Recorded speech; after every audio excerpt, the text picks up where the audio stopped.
thank you for joining me on this very special episode of Creative Conversations podcast, where we are celebrating the best of season 1.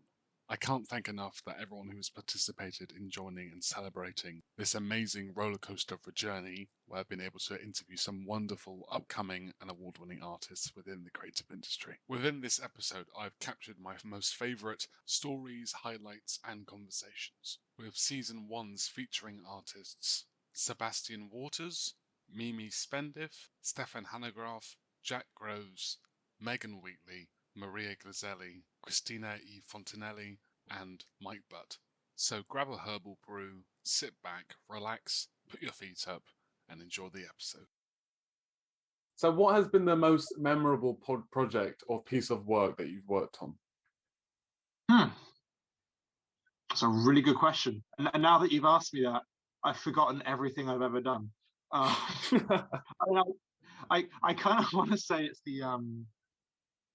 the salvage Polaroids, because that's the most actually no, you know what it is? It's the boxing work. I in 2019, maybe, I don't know what year it is. Yeah, I decided to take part in a charity boxing match because I'm way too skinny. I need to get in shape, and you know, it was for Pride Boxing, and you go through an 8-week training regime. They get you in shape. They teach you how to fight another person, and at the end of it, you go to Clapham Grand. They put you in a ring and you punch somebody. But I tore my pectoral, which sucks. I think it was 9 days before inverted commas fight night, and I was heartbroken because I've been on this amazing adventure with the coolest people I'd ever met. Like, I love this community so much. I know I'm a massive fan of that sport as it is. As any of my friends will tell you, I go on about it way too much. But I'd love the stories that were in this.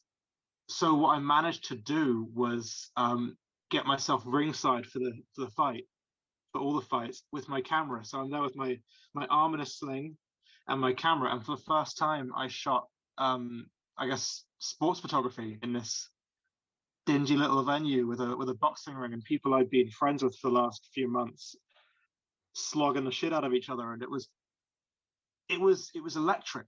And so some of the pictures from that are some of my favorites, even if they're not technically the best. They're just really cool. And then from then on, I shot another fight night a couple months later for the same company, which it was a fundraiser for Grenfell Tower, the estate block that caught fire tragically. And that was just, that night had a story to it. Like I felt like that was that was a real, like, a cultural event of just people having a real good boxing match for a real good cause and being there to shoot that. And it felt like photojournalism, which is something that I've always been really, really fascinated by. So I guess I'd say that's something I'm going to go back to. I'm going to be shooting more and more boxing and stuff, because boxing movies, boxing anything, like, there's no better background for story and gritty, just like characters, than a sport where people are beating each other. it's such a great backdrop for some fantastic imagery, and because you know, you're not trying to get a reaction out of anybody. Like, I'm not sitting in front of a subject saying, you know, smile, look scared. That's not how I direct anybody. But, you know, if you're seeing fear in somebody's eyes when they're in the ring, it's genuine, and it makes the picture so much more powerful. And yeah, I think there's some pictures there that I'll go back and look at, because they're just so much fun, man. It's, you know, because I know that you're a big music fan and you enjoy listening to music. You know, I don't know exactly what music you like listening to, but this leads on to my next question. Anything with a sound wave, yeah, anything. I don't know. Love music. It's something that I'd always wanted to try and bring into my work, but I just have no idea how. And actually, I'm quite content with it being separate, because they kind of egg each other on. You know, I listen to music a lot when I'm doing my work. In fact, I'd say it go as far to say it's like one of the most important things when I'm working is my music, because it again is one of those things that creates a mood and changes a space and an environment, and I get so much out of it. I think it's one of the first things that I just got so much out of when I was younger. I think people used to think I would listen to really weird music. I remember in school, they're like, oh God, you listen to weird things.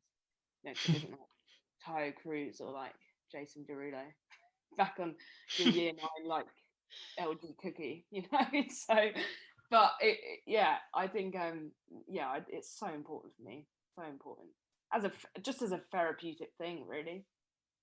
And what would you say, like, I don't know, set the scenario. You're editing photos, and what is the song you're listening to? Ooh. Interesting. I'd probably go for like some electronic. There's a duo called Boards of Canada that are really good. I mean, they were around in the 90s, and I like listening to that. That's quite like synthesized electronic music. Or I mean, it could be anything. Could be, you know. Because I'm sure you're aware. Go on. It's like that classic thing. It's like name your favorite album. Yeah. Right? It's like you can't. You can't. Yeah.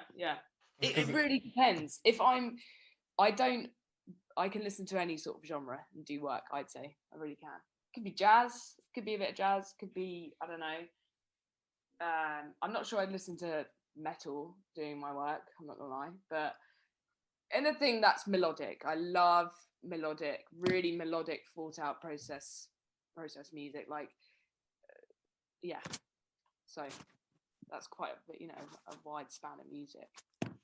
And do you feel like having quite a broad, the kind of like range or variety of having like a broad music taste, do you feel like that has helped you to create work?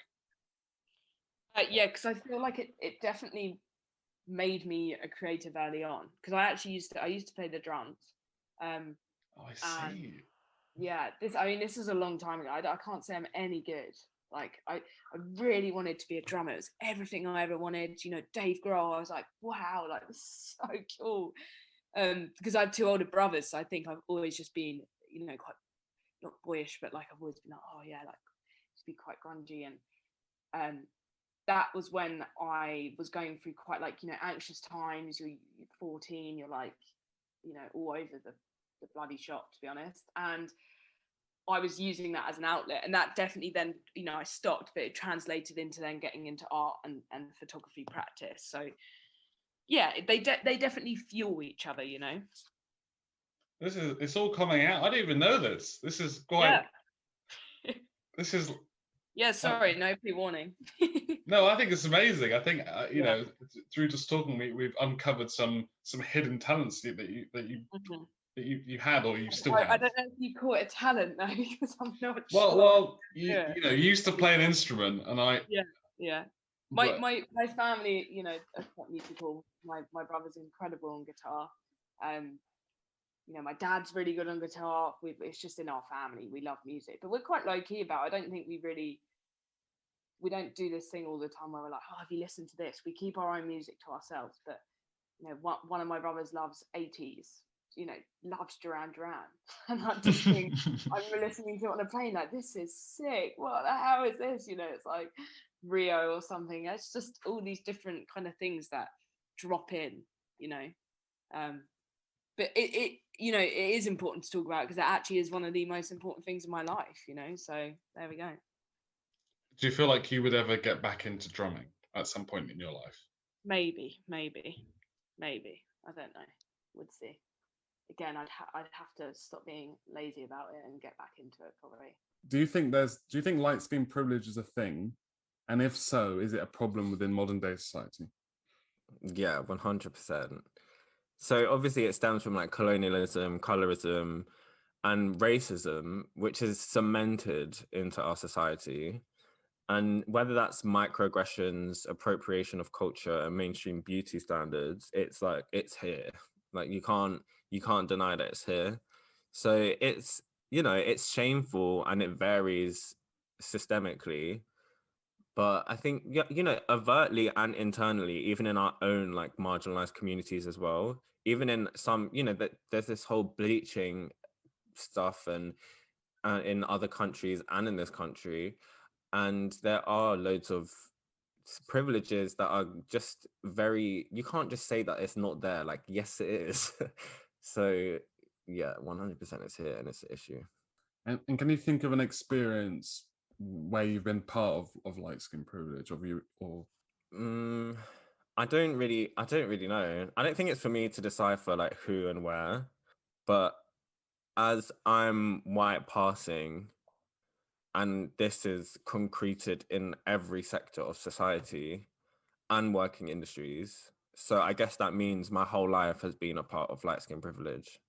It was something that my tutors kind of told me in first year that I needed to get out the habit of, because I was just going on Instagram and looking for things that I thought, oh, that looks cool. I'm going to base my work off of that. And they were like, that their work's based off of this practitioner that you don't even know who they are.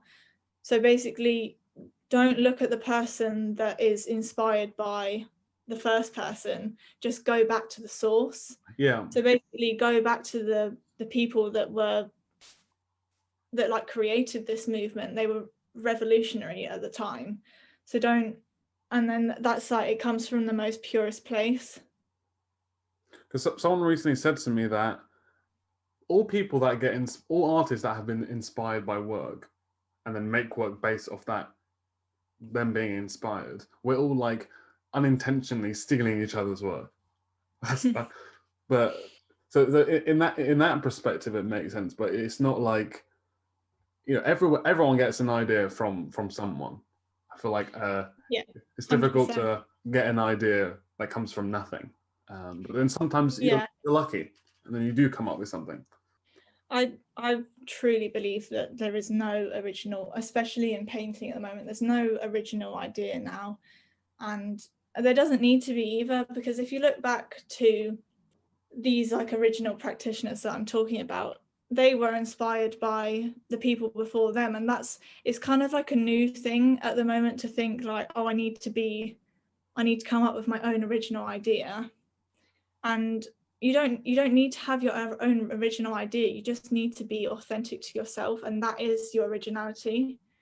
So you can, and this is what is interesting about your concept and your ideas and how you speak about your work, that is truly like what is interesting, rather than like the aesthetics of what you're making, because what you're making can be copied if you try hard enough. Anything that is physical and aesthetic can be copied, but what's like in your brain and like the energy that you put into your work and how you think about your work, that's what's really original and like authentic.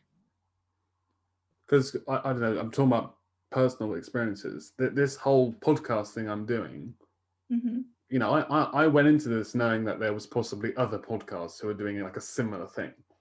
Yeah. And there was other podcasts with the same name, or there was, there were so many barriers before actually releasing this I had to go through. But I was like, I'm still going to do it because my idea is like completely different to like all theirs. And even though it may be the same name or whatever, mine's going to be better. I don't know. I just thought like that. Because otherwise I wouldn't have done it, because I would have been like, okay, there's too many other people doing the same thing as me. But it's always going to be different, because you're never going to have the same two people speaking, and I'm sure they're never going to have the exact same conversations, because they would have never have had the experiences that we've had that make us have these thoughts. So in a way, everything is unoriginal, but also everything is if you want it to be, everything can be authentic to yourself, because nobody's had your experiences and nobody thinks the way you think because they haven't lived your life. That's pretty deep. That's good, yeah. And you mentioned stories. I was just wondering if you had any favorite stories, or like any stories that have been a recurrence within your life that are quite like meaningful to you, that you remember. So I would like to talk about the last collection, only because it's very emotional to me. So at the moment, I do have two collections. The last collection I launched it last week, basically. So I would like to talk about it because it's quite different for me. Although usually I'm quite inspired by history and let's say ancient history and civilizations. That at that time in my life, I guess moving to London was a big step for me. So the last collection, which is the Bones of Love collection, that's the name of it. I guess it's inspired by London. I would definitely devote it to London and to the energy that I have experienced there. So when I moved to London, I had the opportunity to meet a lot of people from different backgrounds. That was the most favorite part for me, meeting people from everywhere and learning about culture that you had no idea about. London is the place for that. And I met a lot of women and we managed to discuss a lot about that. Coming from Greece and having a very strong heritage behind me, and as a person I'm quite close to my family, bound to traditions, I can definitely relate with people that are coming from other countries as well, where they're very close to their family, they have family traditions, and it's something that always makes me feel very curious to learn, because I really admire other civilizations and other people's history. This is what I believe makes us who we are. So a lot of women, for many reasons, obviously, they had experienced good and bad situations. And one day I had the opportunity to meet someone in the street who was actually feeling very, very sad. And I went close to her. I couldn't resist. I wanted to say hi and, try to help. This is how I am in general as a person. I like helping people. And she narrated her story. She shared her story with me, and it was very inspirational. What I felt is that that no one should feel bad about where they're coming from, or no one should hide where they are. I know we're in a society where we're in a modern society, let's face it. So a lot of people, let's say, they're not that interested in keeping their family traditions, or maybe they don't want to share it with their friends because maybe their friends are coming from different backgrounds, so they don't really relate with them, and that's completely fine. I mean, I have done it as well in my life, being Greek, so I will always share my personal traditions with the people that I know they can relate. But at that moment with this lady, I felt that we should feel very proud of where we are coming from, because this is what makes us different. And this is what people, a lot of times, they tend to forget. They tend to compare with other people. So I won't make it that long because I can speak forever about that topic. I decided to create a collection where it's all about believing in yourself, supporting each other, which is the most important aspect. I believe if everyone has at least one person in their life to support them, they can really change their perspective about their ethnicity and where they're coming from. And it's all about human connection. And you spoke before about there being challenges during work. You spoke about working alone, but I just wondered if there was any more challenges that you faced. Definitely every day I face a lot of challenges. The main challenges is when you're a designer, or to be honest, it doesn't really matter where you're coming from. Even if you're not a designer and you are working marketing and you decide to create a business, which is about something that maybe you don't know that well, I'm sure you're going to face a lot of challenges, because there are a lot of aspects that we don't know. Everyone has been trained and has been studying a specific field. That means we lack a lot of skills, not in a way that we cannot acquire them, but because the society has not trained us for that. Everyone has been telling us that we need to become the best in our field, which is actually very true, because it's the best way to succeed. But that doesn't apply on businesses, because if you want to have a business by yourself, you need to learn everything. That's the truth. Of course, now I'm speaking about, I'm talking about startups and small businesses. If you have a quite high budget, you can do more things. I still believe you can definitely you need to be aware of everything, because even if you hire a lot of people, that won't change the fact that you are not aware of what is happening in your business. So if you want to know, if you really want to grow a business and know where, and basically steer your business by yourself and not having other people changing the direction on the business, then you need to know a lot of aspects. The main challenge has been, of course, from learning about marketing to learning about web developers and basically making websites. And I don't even know how many aspects there are on that.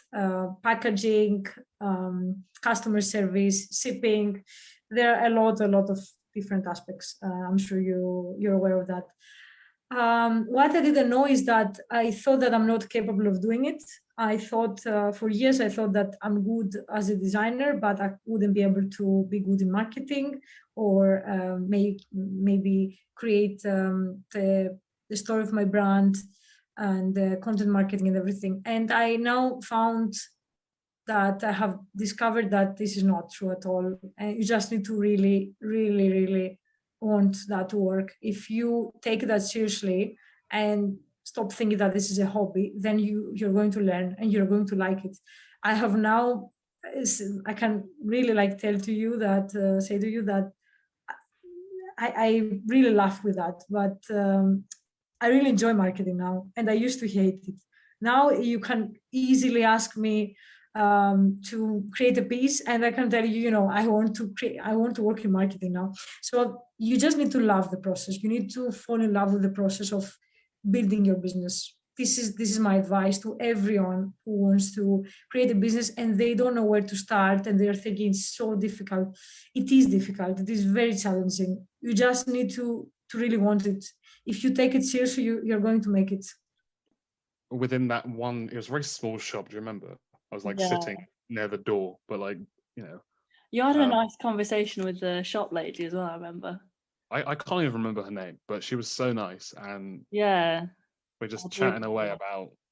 I was, as I'm doing with you now, I was just talking to her about what she does and how long she's been running a business for. And I guess once again that was another conversation I really enjoyed, which I remembered. Yeah, you do seem to take an interest in other creatives a lot, so I think it's good that you're doing this kind of thing now.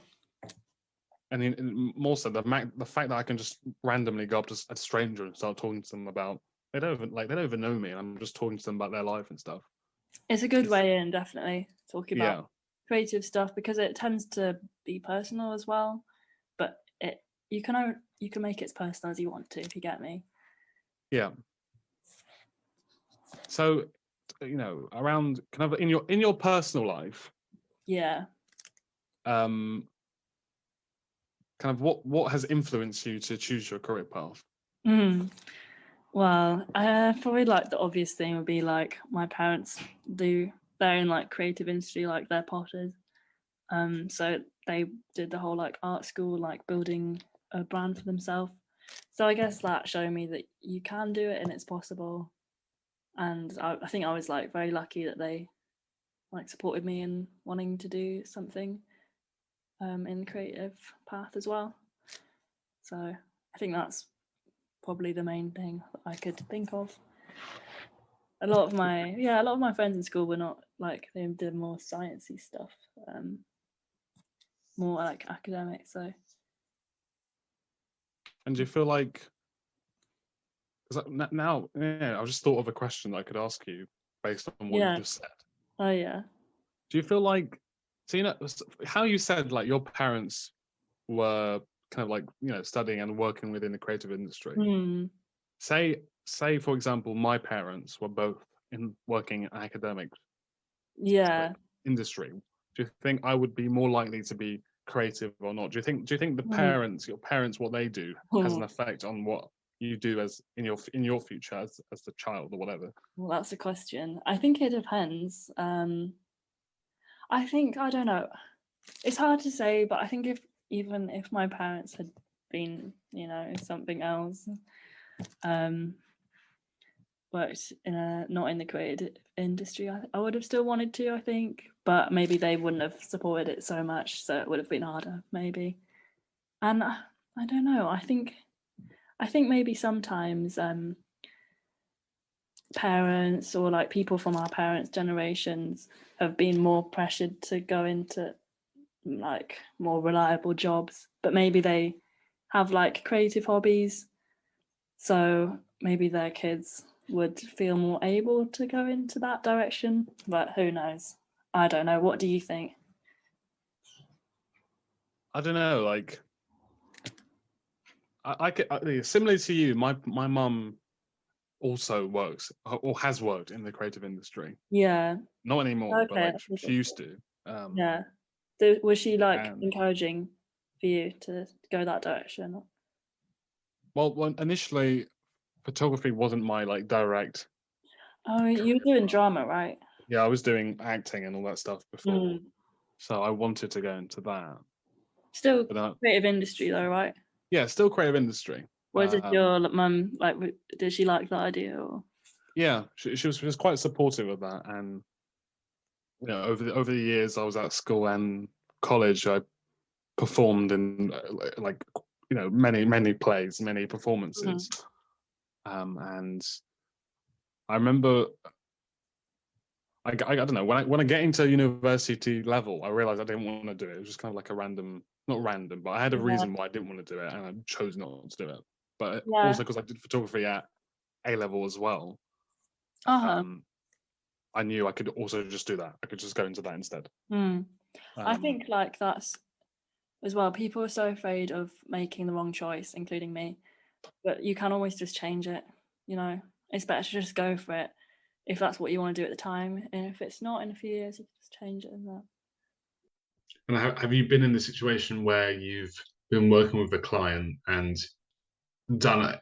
You know, you've used the brief, but you've also used your own creative input and done what you felt, and then it's gone wrong. Has that ever happened? Yeah, there's been an occasion where I've shot for a client and like I've pitched to them, like they've pitched to me what they want, and then I've come back and showed them the work and they haven't been happy with it. But I always say that it can come in 2 drafts. So I always propose that the first draft is a trial process, and then the second part is like we get it nailed down for what they want. But for my work that I do, I did do, I did a magic bar in Bath a while back, and that was a great shoot because that was partly what they wanted, but partly what I wanted, and it was just like we met in the middle. And for that work, it was so nice in the way that like it was hands off halfway through of like, oh look, we like what you've done, but can you do it this way? And then we did it and we tried it out, and it was so successful. And I think I've never been worried to kind of put my opinion across and say like, this is what I think works. Because I remember if I look back at myself now as like that young person starting out, I was always so scared to kind of question the other person that was questioning me. And now I'm more confident in the way that look, I will stand up for what I want, and I know what I want. And I know at the end of the day that this client's paid me, and I know they know what they need. But at the same time, I'm always saying, look, maybe you should try this. This might add a different approach. And we did that for the shoot, and then it was really successful, and it was campaigned and went in magazines, and they've been really successful with off the back of it. You don't want to just be bossed around and told. I guess that is an element of it, but you also there should be time and input for you to express what you feel, because you're essentially taking the photo. So yeah, you've essentially got to look at it in the way that they've never taken a photo before, so they're giving you a set of guidelines of how they think it should be done. And obviously you have to have it, or you have to look at it as in that's how it should be done, but you have to also take into consideration that you're a photographer, you're good at what you do, and you put across your flavor or your style that you've brought through, which makes you stand out from every other person. What's been your most favorite client-based project? Yeah. So it was a friend, but obviously it was a client at the time. It was when I went to his he had a barber shop, and he's a great guy and a great friend of mine now, and that's kind of how I got to know him. But we started to shoot a collection of products that he'd been represented for by another organization, and he just went in and he said, look, this is the style that I want, but can we just completely play around? And we were doing all sorts of things, like, I don't know, we did a bit of studio, we did a bit of like environmental portraits, and it was just like a really good vibe, which kind of resulted in a friendship. And for me, that's so good, because now I've formed this friendship with this guy that we now shoot regularly, even if it's not paid or unpaid or paid. We've gone on to shoot stuff, and it's gone in magazines. We've done campaign shoots together, portraits, and I'd say for me that was probably the most rewarding commission I've had. Because you mentioning the barber industry, that was one of the things I was going to bring you up on. Because there have been, it's kind of it's reoccurring. You've done quite a few collaborations. Yeah, so that is the guy. That's the first commission was through him, and then that's just been a repetitive thing now. Like, whenever he needs something new, that picks up the phone's like, look, this is what I want, can you do it? And that's how that's kind of taken off, really. Not that I'm trying to limit myself to be a photographer that shoots just for barbershops, but that is how I formed this connection. I didn't know beforehand whether you were, that was something you wanted to pursue. No.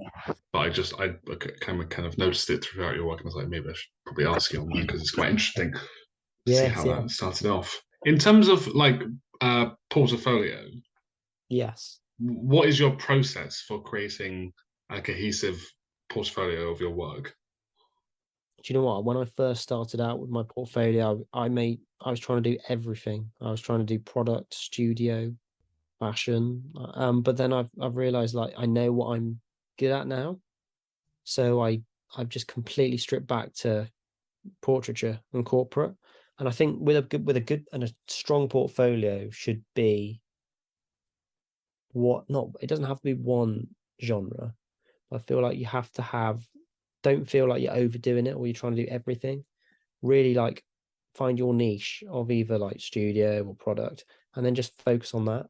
Because I feel like if you're pursuing photography, then everyone's going to be able to do everything at some point. But if you can really like focus in on one particular area, then just keep developing that skill over time and keep bettering yourself and getting better and better and better and better. And then eventually someone will pick you up solely off of the fact that they like what you've done. Like a portrait, for instance, they think, oh, that'll work on one of our adverts, or that'll work for one of our campaign shoots. I think that's the best way. Does that make sense? I feel it does. Yeah, no, I feel like you've explained that well. Hard in terms of a portfolio, because it's what I think a portfolio is, what you want it to be, but obviously there's limitations to what your portfolio should have. And I feel the best bit of advice is maybe make sure that you're not trying to do everything. Because I think even I was going to ask in terms of like your website, for example, do you feel like through creating or having your website up, has that generated more work for yourself? Yeah, my website's really, really good, actually. I get lots of people through there, but I get lots of people through Instagram as well. But for me, like, I really want to start marketing and branching out into kind of getting my documentary stuff seen more, because I haven't had many exhibitions in terms of that. If I'm being completely honest, I never really know how to go about. I love the shooting part of things, but then it's trying to find out that final step for me is the hardest. I've always found that I struggle with trying to get it in front of people. So I think my website's good in terms of generating commissions or corporate work. But I really want to try and like venture out into how I can get my work on walls. One of the things I was going to suggest is, it's particularly if you're doing more documentary, or you want to get more of your documentary work out there, it's just talking to people about it, because that is a great way for people to be educated about your project, to understand the details of, you know, your reasoning, your passion behind things. Definitely. Your experiences. I've had I went back to my old university to talk about, well, not actually talk about my work, but help them do curate their final major projects. And just hearing them is so rewarding, you know, just being able to talk about work. So I feel like for me, kind of going back into that environment, talking about my work to them was so rewarding, because I was able to break it down. And I even found out things that I didn't think I'd done within the project that they could pick up on. But I'm going to try and push. I'm definitely looking for next year is trying to push out more of my projects, and especially this project that I've done, Sparrows, because it's slowly, I think, started to gain interest. But it's just trying to find the right people in the right places. So when we spoke before in the past, we spoke about your artwork and the pressures within your family, like going down a more of an artistic route, and how painting has helped you continue your creative process. So I wanted to find out a bit more about that, and kind of when did you first start painting, and then what did that mean for you at the time? Yeah, I started painting in high school, and according to my art teacher, I drew like a kindergartner, and she verbatim said I would never make it as an artist. And it was a general, I think, like 2D class, and it just really tore me up because I would spend hours on projects. So something that can take someone 1 hour would take me 3 hours to complete, because I wanted to fully understand it. And so when she said that, I got a D in the class, and I was an artsy person. And so I still drew, I still did little things, but I never took an art class outside of that in high school. I just kind of let it be known, okay, I'm not an artist. I never used that label. And then, you know, I was going to college to get a degree to become a pediatric doctor. And I was, you know, a bio major, learning about neurology. I was capable of doing that. But then, you know, that Jumanji thumping kept coming back about the art. I was like, well, what if I just explore? You know, I remember sitting in my bio class and just staring off and daydreaming. And I was like, you know, I could do this, but I want something more. You know, like, what if this isn't what I'm meant to do that won't satisfy me? So I made a bargain with God. I said, I'll take this 2D class in college again. And if I pass it with an A, I'll pursue arts as a degree. And if I don't, I'll stay in my bio major and I'll become a doctor. And I signed up for the class. My first project completely failed. It was so terrible. I started crying in front of the whole class because I did not follow the instructions, but I also did not have the background that majority of my class had. They were art majors. So they had already taken 4 years of art. They knew how to, you know, put something on the board. They knew how to set it up. They knew what type of material. I was just learning. And so my project had glitter and like hearts and colors splattered, and everyone else was black and white. And so mine's is standing out, and I'm like, oh. But I had a great teacher that sat with me before and after class, taught me how to mix paint, taught me how to make colors, taught me how to take care of my art pieces. And then that's where the journey began, because of one person's patience to say, no, you are an artist. You just have to learn the fundamentals to make it your own.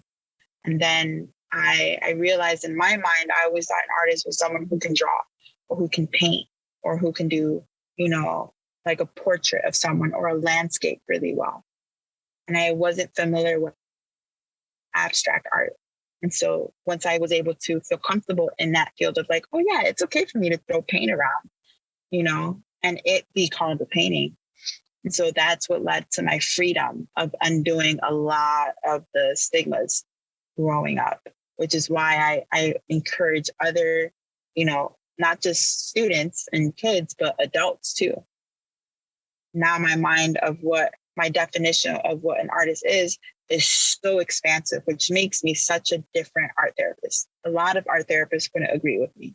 For me, someone who's OCD and cleans, you're an artist. A gardener, you're an artist. You fix cars, you're an artist. You know, you organize things, or, you know, you create things, or you sculpt things, you're an artist. Anything that anyone can produce and create, I see everyone as an artist of some way. But it's about honing in on that gift and using it in a therapeutic way and processing and expressing. Thank you so much for making it to the end of the episode. Just as an update, I would like to confirm that Season 2 of Creative Conversations podcast will be happening with a format of 12 episodes a year. Some updates on my social media platforms will be sent out in the next few months, and you may even receive an email directly from me. To help support the podcast, it would be great if you could leave me a rating on Spotify directly, or share the show with a friend or a loved one. I can't wait for Season 2, and I look forward to providing your daily dose of creativity within each of your lives.